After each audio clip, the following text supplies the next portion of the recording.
এটা মানুষ এখন বড্ড হাসতে ভুলে গেছে। জানেন, আমার মনে হয় মানুষকে কাঁদানো খুব সোজা, রাগানো তো আরও সোজা, কিন্তু যারা আমাদের হাসায় মোটেই কাজটা কিন্তু এত সহজ নয়। আজকে আমি চলে এসেছি এমন একটি মানুষকে নিয়ে। এরকম অনেক শিল্পী আছেন যারা তাদের মুখের অনাবিল হাসি, সৃজনশীলতা দিয়ে আমাদের হাসিয়ে রাখেন। আজ রূপলী পর্দার এরকমই একজন জনপ্রিয়, স্বনামধন্য, খ্যাতনামা অভিনেত্রী কিছু অজানা গল্প শোনাবো আপনাদের কাছে। চলুন যাওয়া যাক তার ড্রয়িং রুমে।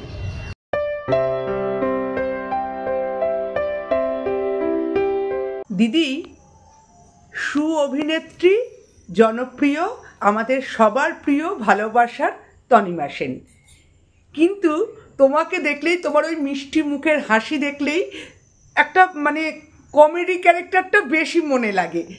এখন কিন্তু সেভাবে হাসি, যে প্রাণোচ্ছল স্বতঃস্ফূর্ত হাসিগুলো হারিয়ে যাচ্ছে। তোমার কি অভিমত একজন স্বনামধন্য অভিনেত্রী হিসাবে? দেখো, হাসিটা তো শুধু একা একা পাগলের মতো হাসা যায় না, চারপাশের একটা আবহাওয়া সৃষ্টি করতে হয়।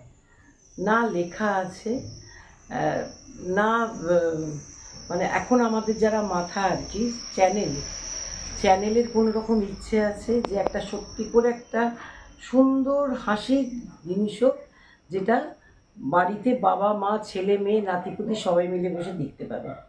তো সেটা হয় না। এবার এই যে আমি একটা জায়গায় বদমাইশির পাঠ করছি, তো একজন ভদ্রলোক লিখেছেন, অভিনয় নিয়ে কিন্তু আমি কোনো কথা বলছি না, কিচ্ছু বলার নেই, কিন্তু তবুও আপনাকে ভালো লাগছে না, কারণ আপনাকে দেখে আমরা খুশিতে থাকি। সংসারের অনেক অশান্তি আমরা মিটিয়ে ফেলি আপনার এক একটা কথা বলে। সেখানে আপনিও যদি এরকম করেন, কিন্তু আমাদের তো কিছু করার নেই না।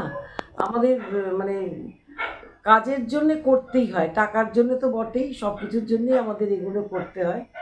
তবে আশা করব যে এরা এই ভুলটা বুঝতে পারবে, একটু মানুষ হালকা হয়ে থাকতে পারবে।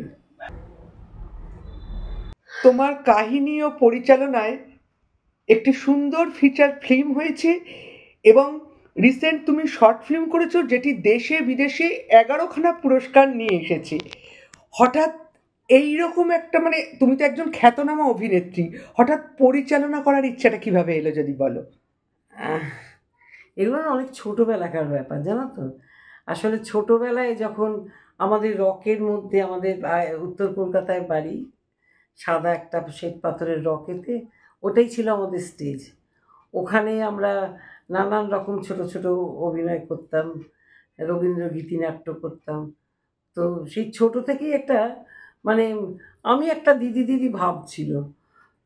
বয়সে সবার থেকে দিদি ছিলাম না ঠিকই, কিন্তু ভেতর থেকে একটা দিদি দিদি ব্যাপার এসে, এটা এরকম কর, ওটা এরকমভাবে কর, এইভাবে করতে করতেই না একটা বড় হয়ে এসে যখন কাজ করতে শুরু করলাম, তখন অনেক সময় অনেক জায়গা দেখে মনে হতো, হ্যাঁ এটা এরমভাবে না করে একটু এরমভাবে করলে ভালো হতো। তো সেটা এক সময় কিন্তু আমাদের অধিকার ছিল, আমাদের আবদারটা কিন্তু পরিচালকরা রাখতে পারতো। আমরা যদি বলতাম যে এইখানটা না এরকম ভালো লাগছে না, যেমন রানা টানা কাজ করতাম আমরা একসাথে, এটা একটু এরকম করলে হয় না, ওরা তখন করতো। কিন্তু এখন না একদম ওরাও হাত পা বাঁধা, কারণ কার যে কখন কাঁচি কেটে টপ্পর পড়ে যাবে তার তো ঠিক নেই। আর দেখলাম যে সিরিয়াল পরিচালনা করতে আসার কোনো প্রশ্নই ওঠে না, কেউ দেবেও না আমাকে।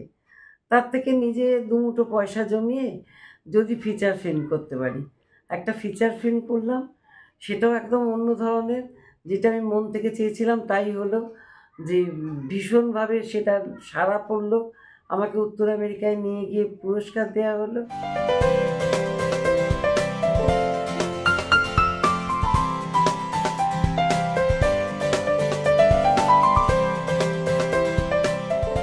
আর তারপরে আবার এত বছর পরে একটা, সেটাও আমার গল্প ছিল, আমার পরিচালনা ছিল, আর এত বছর পরে আবার আমার গল্প নিয়ে পরিচালনা করে আমি আর দেবদূত অভিনয় করে একটা ছবি করলাম, সেটাও অন্য একটু অচেনা ছেলে পাঠিয়ে দিল দেশ বিদেশে, 13টা জায়গায় পাঠানো হলো, 11টা জায়গা থেকে পুরস্কার নিয়ে চলে এলাম। মানে আমাদের গর্ব, সত্যি এটা খুবই আনন্দের বার্তা। আর দিদি, তোমার লেখা বই বইমেলা থেকে প্রকাশিত হয়েছে। সাজের বেলায়, বইয়ের নাম সাজের বেলায়। 18ই গত বছরের আগের বছর 18ই জানুয়ারি ছিল হচ্ছে বইমেলা উদ্বোধনের দিন। আমি সকলকে রিকোয়েস্ট করেছিলাম, কেউ তো কিনবে বুঝতে পারিনি, যে তোমরা কিন্তু আসবে 23শে জানুয়ারি ছুটির দিন আছে, এসে আমার বই কিনবে একটা করে। সবাই এসেছিলো 23শে জানুয়ারি বই কিনতে, কিন্তু আমি কারোর হাতে বই দিতে পারিনি। 18 থেকে 23-এর মধ্যে আমার সমস্ত বই বিক্রি হয়ে গেছিল।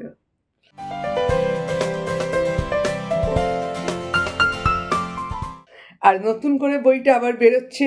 গত বছর আবার নতুন করে মানে ওইটা বেরিয়েছে আবার, কারণ গত বছরও আমার লেখা হয়নি, ভীষণ মানসিকভাবে চাপে ছিলাম, তো তার থেকেও আমি আবার পেয়েছি, রয়্যালটি পেয়েছি। বাহ। আর এই বছরও লিখতে বলেছে, কিছুতেই আমি না মনোসংযোগ করতে পারছি না, তবে কথাটা যখন প্রকাশ হয়ে গেছে যে লিখতে হবে, তখন আমাকে লিখতে হবেই। সত্যি এটা আমাদের কাছে খুব গর্বের বিষয়, খুব আনন্দের বিষয়। আগেরকার প্রজন্ম, এখনের জেনারেশন, এই দুটোর মধ্যে তোমরা তো প্রথম থেকে এখনো অবধি একদম দাপটের সাথে অভিনয় করে যাচ্ছ। কিছু কি পার্থক্য তোমার দৃষ্টিভঙ্গিতে মানে লাগে, বা সেটা তুমি কিভাবে ব্যাখ্যা করো? আমি বলবো না, কিন্তু প্রচুর পার্থক্য হয়ে গেছে মানসিকতার, মানবিকতার, তারপরে কাজকর্মের, টাকা পয়সা নিয়ে ইচ্ছাকৃত ছ্যাঁচড়ামি, সুবিধে বুঝে কোপ মারা, যাকে বলে ঝোপ বুঝে কোপ মারা, মানে এটা সবাই মিলে করছে। প্রডিউসার, চ্যানেল, লেখক লেখিকা, তারপরে অভিনেতা অভিনেত্রীরা তো আছেই, তারা একটু কম, কারণ তারা সুযোগ পাওয়ার জন্যে। আমার তো মনে হচ্ছে এরপর হয়তো আমাদের মতো মানুষদের, আমাদের মতো যারা অভিনেতা অভিনেত্রী আছেন, তাদের বোধহয় গিয়ে বলতে হবে, আমি পার ডে তোমাদের এত করে টাকা দিচ্ছি, আমাকে একটু নাও। সত্যি আমি হেসে বললাম কথাটা, কিন্তু এরকম জায়গায় কি দাঁড়িয়েছে, এক এক জায়গায় এমন একটা টাকার করে না, অফার করে, মানে অত্যন্ত লজ্জা লাগে, মাথাটা নিচু হয়ে যায়।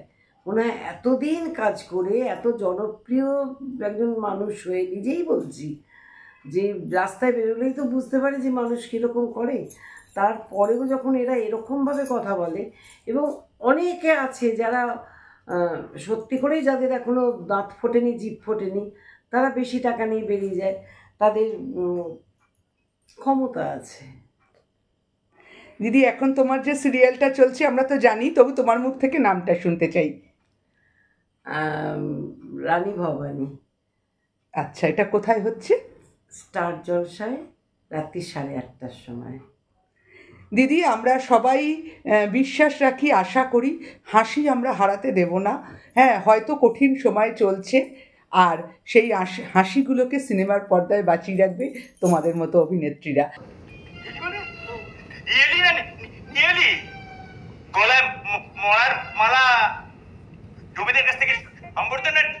দিদি, এই প্রশ্নটা কতটা সঙ্গত জানি না, তোমার কাছে শেষ প্রশ্ন। খ্যাতনামা জনপ্রিয় আমাদের ভালোবাসার অভিনেত্রী তনিমা সেন, লেখিকা তনিমা সেন, পরিচালক তনিমা সেন, না অভিনেত্রী তনিমা সেন, কাকে এগিয়ে রাখবে? তনিমা সেনকে। আয়নার সামনে দাঁড়িয়ে যে তনিমা সেনকে দেখি, তাকে। দিদি, খুব ভালো লাগলো। ধন্যবাদ।